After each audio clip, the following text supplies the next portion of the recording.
আসসালামু আলাইকুম সবাইকে। অচেনা তোমার মায়া গল্পের 13 নম্বর পার্ট। তো বেশি কথা না বলে চলুন গল্প শুরু করা যাক। সৃজার মুখটা কালো হয়ে গেল। মানুষটা ওর জন্য এত ভেবেছে, এতে ওর খুশি হওয়া উচিত, কিন্তু ও খুশি হতে পারছে না, উল্টো ভয় হচ্ছে। জীবনে কখনো বাইকে ওঠেনি সে, দেখলেই ভয় লাগে। মনে হয় এক্ষুনি বাস ট্রাকের নিচে চলে যাবে। না, সে উঠবে না বাইকে, না ইহসানকে উঠতে দেবে। সৃজা ইহসানের বাহু খামচে ধরে হাসার প্রচেষ্টা করে বলল, বাইকটা খুব সুন্দর হয়েছে, দারুণ, কিন্তু আমরা রিকশায় করে যাব, ঠিক আছে? ইহসান কপালে ভাঁজ ফেললো, তারপর বলল, সে কি কথা, বাইক থাকতে রিকশা কেন যাব? তোর কি পছন্দ হয়নি? না হলে বল, অন্যটা নিয়ে আসবো। সৃজা বুকা বুকা হেসে বলল, এটা খুব সুন্দর, কিন্তু এত টাকা খরচ না করলেই পারতে। ইহসান ওকে আগাগোড়া পরখ করে ওর কাঁধে হাত রেখে দাঁড়ালো, তারপর বলল, সমস্যাটা কি তোর বলতো? এরকম আমতা আমতা করছিস কেন? সৃজা মুখ নামিয়ে বলল, আমি বাইকে চড়বো না, তোমাকেও চালাতে দেব না, অ্যাক্সিডেন্ট হয়ে গেলে আমার ভয় লাগে। ইহসান হু হু করে হেসে উঠল। সৃজা কিছুটা রক্তচক্ষু করে চেঁচালো, বলল, আমার ভয় করছে শুনে তুমি হাসছো? আশ্চর্য লোক তো। মাগরিবের আজান পড়ে গেল। ইহসান দেরি করতে চাইল না, হাসতে হাসতেই বাইকে গিয়ে উঠে বসলো। হ্যান্ডেলবারে রাখা হেলমেটটা পড়তে পড়তে সৃজাকে পেছনে বসার ইঙ্গিত করে দৃঢ়চিত্তে বলল, ডার্লিং, আপনার হাজবেন্ড এতটাও অকর্মণ্য নয় যে আপনাকে একটা সামান্য বাইক নিয়ে এতটা ভয় পেতে হবে। So take a seat and witness your husband's extraordinary riding skill. ইহসানের মুখে আত্মবিশ্বাসের ছাপ। ওর কথা শুনে কোটর থেকে চোখ বেরিয়ে আসার উপক্রম হলো সৃজার। মুখ শুকিয়ে গেল ওর, চোখে মুখে আতঙ্ক, দ্বিধাভাব, পা দুটো কাঁপতে শুরু করলো, আর তাতে স্পষ্ট ভয়ের অনুভূতি ফুটে উঠেছিল। ইহসান দেখলো ওকে সকচিত চোখে। এই মেয়ে উঠার আগে যেভাবে কাঁপাকাঁপি করছে, না জানি বাইক টান দিলে কি স্ট্রোক করে বসে। বাইকটা কিনে কি ভুল করলো সে? কিছুটা ম্লান দেখালো ওকে।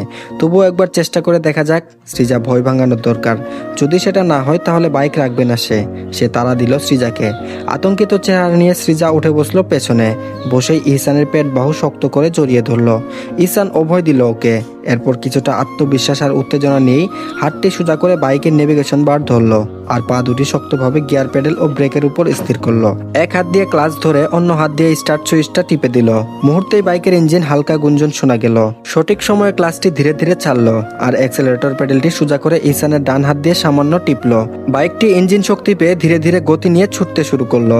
ইহসান মাথাটা এক জায়গায় দিয়ে সোজা করে বাইকটি রাস্তায় নামাতেই সৃজা চোখ বন্ধ করে এক চিৎকার দিয়ে ওর কোমর ঝাপটে ধরে চিৎকার করে বলল, আমার ভয় করছে, এটা এক্ষুনি বাসের নিচে চলে যাবে, দুহাই তোমার, ইহসান ভাই থামাও এটা। তোমার বাইক চালানোর এত শখ, আল্লাহ আমি মরে যাব। সৃজার কাণ্ড দেখে ইহসান হাসবে না কাঁদবে বুঝে পেল না। সে প্রচন্ড এক ধমক দিল, তারপর বলল, তোর চিল্লানে শুনেই আমি কন্ট্রোল হারাবো এমনিতে না, চুপচাপ বস, নয়তো গাড়ি বাড়াবো। সৃজা অবশ্য থামলো না, চোখ খুললই না, দোয়া দুরুদ পড়া শুরু করলো। ইহসানের পিঠে মুখ গুজে পুরোটা সময় এভাবেই কাটিয়ে দিল। বেশ খানিকক্ষণ পর আরবিট টাওয়ারের পার্কিং লাইটে থামালো ইহসান। 2 সেকেন্ড দম নিয়ে এরপর সৃজাকে উদ্দেশ্য করে বলল, ভিতর বাচ্চা উঠ এবার, সরি উঠো বউ। সৃজা ধাতস্থ হলো সময় নিয়ে, এরপর মাথা তুললো, গভীর শ্বাস নিতে নিতে বলল, এভাবে মজা করছেন কেন? আর একটু হলেই মরে যাচ্ছিলাম। ইহসান বলল, তোর স্বামী ছিল তো, তুই টপকাবার আগেই সে টপকে যেত। সৃজা মুখ গুজে করে বলল, পাষাণ কোথাকার। ইহসান বলল, এবার নাম। সৃজা এতক্ষণে আশেপাশে তাকালো, এরপরই কপাল কুঁচকে গেল। এখানে ওরা কি করছে? বাড়িতে না গিয়ে ইহসান কেন তার রেস্তোরাঁয় নিয়ে এলো ওকে? প্রশ্নটা করতে যাবে তার আগেই উত্তরটা এলো, কিছু কাজ আছে সেরে একবারে ডিনার করেই ফিরবো। সৃজা বলল, ওহ। শহরের প্রাণকেন্দ্রে অবস্থিত অরবিট টাওয়ারের 4 তলায় ইহসানের লে কোর্ডে মামান রেস্তোরাঁ ও ক্যাফে চেইনটি বিস্তৃত। প্রায় 3,500 বর্গফুট জায়গা নিয়ে এটি ফ্রেঞ্চ এবং ইটালি খাবারের জন্য বিশেষভাবে পরিচিত। সৃজা আর এলিজা ওর আগে বেশ কয়েকবার এসেছে এখানে, ইহসানই নিয়ে এসেছে, তাই চেনেও। ইহসান সৃজার হাত মুঠোয় নিয়ে এলিভেটরে চলল। 4th ফ্লোরে নেমে ছোট্ট একটা হলো পেরোতেই পৌঁছে গেল তারা। রেস্তোরাঁর প্রবেশ মুখে ঝলমলে আলোয় উজ্জ্বল লে কোর্ডে মামার নামটি দৃশ্যমান। বিভিন্ন রঙের লাইটিং এর আলোতে এটি আরো বিশেষ আকর্ষণীয় হয়ে দেখাচ্ছে। ভীষণ সুন্দর। কাচের চকচকে দরজা ঠেলে সৃজাকে নিয়ে ভেতরে প্রবেশ করতেই ইহসান সৃজাকে প্রাইভেট লাউঞ্জে অপেক্ষা করতে বলে ম্যানেজমেন্ট অফিসের ওখানে চলে গেল। সৃজা লাগোয়া ওয়াশরুম থেকে ফ্রেশ হয়ে এসে একা ঘুরে দেখলো সে লাউঞ্জটা। সোনালি রঙের দেয়াল, নরম কার্পেট, বড় লেডি সোফা এবং গ্লাস টেবিলের রুমটাকে সাজিয়েছে ইহসান।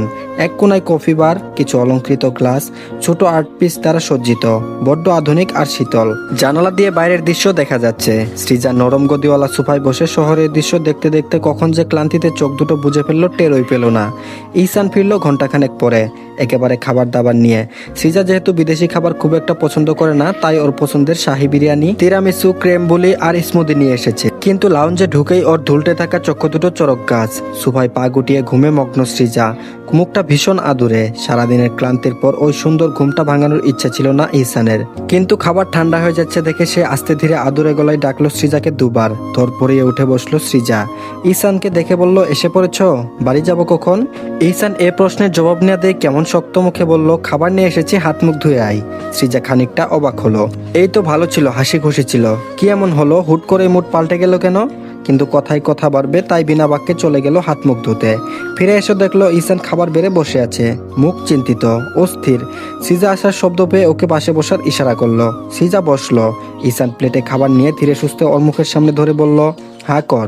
সৃজা বলল, আমি খেতে পারবো। ইহসানের মেজাজটা খারাপ হয়ে গেল। বলল, আমার হাতে কি সমস্যা? অগত্যা সৃজা লোকমাটাকে মুখে নিতে বাধ্য হলো। জিজ্ঞেস করলো, তুমি খাবে না? ইহসান বলল, আমাকে নিয়ে ভাবতে বলেছি। কঠিন ও জড়ানো স্বরে বলল ইহসান। সৃজা বুঝলো কোনো কারণে মুড ভালো নেই লোকটার, তাই আর ঘাটলো না। রাগের সময় হুঁশ থাকে না ইহসানের, উল্টোপাল্টা বলে ফেলে। তাই পুরোটা সময় চুপচাপ বসে থেকে ওর হাতে খাবার খেলো সৃজা। ক্রেম ব্রুলি আর স্মুদি খেতে পারলো না অতটা। তিরামিসুটা খাবার সময় ক্রিম লেগে গেল ঠুটে মুখে। ইহসান দেখলো শানিত নেশাক্ত চোখে, বলল না কিছু। কিছুটা খেয়ে বাটিটা রেখে দিল সৃজা। ওদিকে ঘোলা চোখের দৃষ্টি দুটো লুপ জাগছে সৃজার ঠোঁটে লেগে থাকা ক্রিমের উপর। চোখ পড়লেই মাথাটা ভার নেশালো লাগছে। আচমকা সৃজার চোখ পড়লো ইহসানের উপর।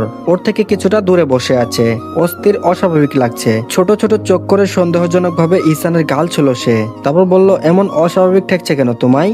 ইহসান বলল, baby, I want to know every curve of your body, I can't wait any longer. রক্তাক্ত চোখে এটুকু বলেই নরম গদির সোফায় বসে হুট করে চেপে ধরলো ইহসান সৃজাকে। কোনো কিছু বুঝে ওঠার আগে গালের পাশে লেগে থাকা তিরামিসু ক্রিমটা চেটে ঠোঁট আঁকড়ে ধরলো ওর। তখনই নাকে ঠেকলো অদ্ভুত অচেনা এক গন্ধ। গা গুলিয়ে উঠল সৃজার, দম বন্ধ হয়ে এলো। বহু কষ্টে মুখটা সরাতে সক্ষম হলো সে। ইহসানের ঠোঁট তখন ওর কানের লতি ছুটছে। সৃজার এদিকে বেহাল অবস্থা, ওর গন্ধে মনে হচ্ছে বমি পেয়ে যাবে। নাক মুখ কুচকে বলল, কি খেয়েছো তুমি? ইহসান অস্থির অদ্ভুত এলোমেলো গলায় বলল, লাল মদ ছুঁয়েছি, একটু খাইনি।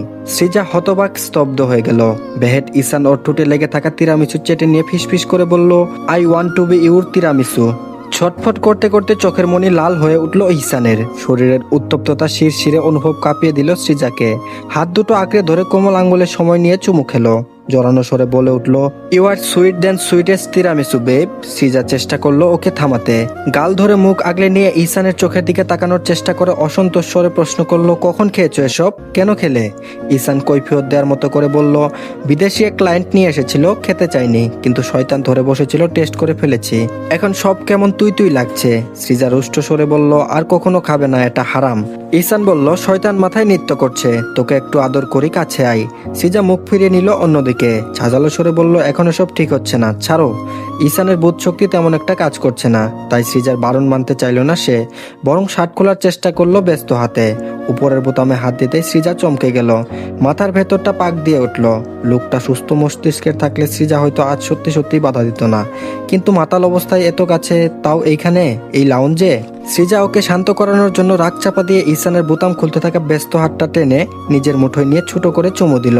নরম হয়ে বলল, সেদিন তো বললে আমাকে সময় দেবে, আমাকে তোমার প্রেমে হাবুডুবু খাওয়াবে, তো এখন কি মত পাল্টে ফেলেছো? প্রেমে হাবুডুবু না খাইয়ে আমার কাছে আসতে চাও, তাও এই লাউঞ্জে? এতটা পাগলামি মানায় না তোমায়। ইহসান ওর কথা শুনে আচমকা বেকুল হয়ে উঠল। আমি তো কবেই তোর প্রেমে পড়ে হাবুডুবু খাচ্ছি, তোর এত সময় লাগছে কেন? সৃজা ওর দিকে বড় বড় চোখ করে চাইলো। মজার সুরে জিজ্ঞেস করলো, তুমি আমার প্রেমে পড়েছো? কই, জানি না তো, কখন, কিভাবে? ইহসান ছটফটে গলায় বলে উঠল, তুই কলেজ ফাংশনের প্রথম যেদিন শাড়ি পরে গেলি। না না, আরো আগে থেকে, ওই যে যেদিন আমার শার্ট ধরে কান্না করেছিলি, সেদিন থেকে। আমার খুব ইচ্ছে করছিল তোর চোখের সব পানি শুষে নেই, কিন্তু তুই ব্যাপারটা ভালোভাবে নিবি না, তাই করতে পারিনি। সৃজা অবাক ও স্থির দৃষ্টিতে তাকিয়ে রইল মাতাল অবস্থায় মনের কথা বলে দেওয়াই ইহসানের দিকে। মাঝপথে ভেসে উঠল বহুদিন আগের কথা। জানুয়ারি মাসের এক শুক্রবার সৃজা জমে থাকা আধোয়া জামা কাপড় ধুয়ে ছাদে শুকাতে দিয়ে এসেছিল। বিকেলে সেগুলোই আনতে ছাদে গিয়েছিল এলিজা। নামার সময় বেখেয়ালে একটা অন্যায় পা পড়ায় সিঁড়ি থেকে পড়ে গিয়ে মাথায় আঘাত পেয়েছিল।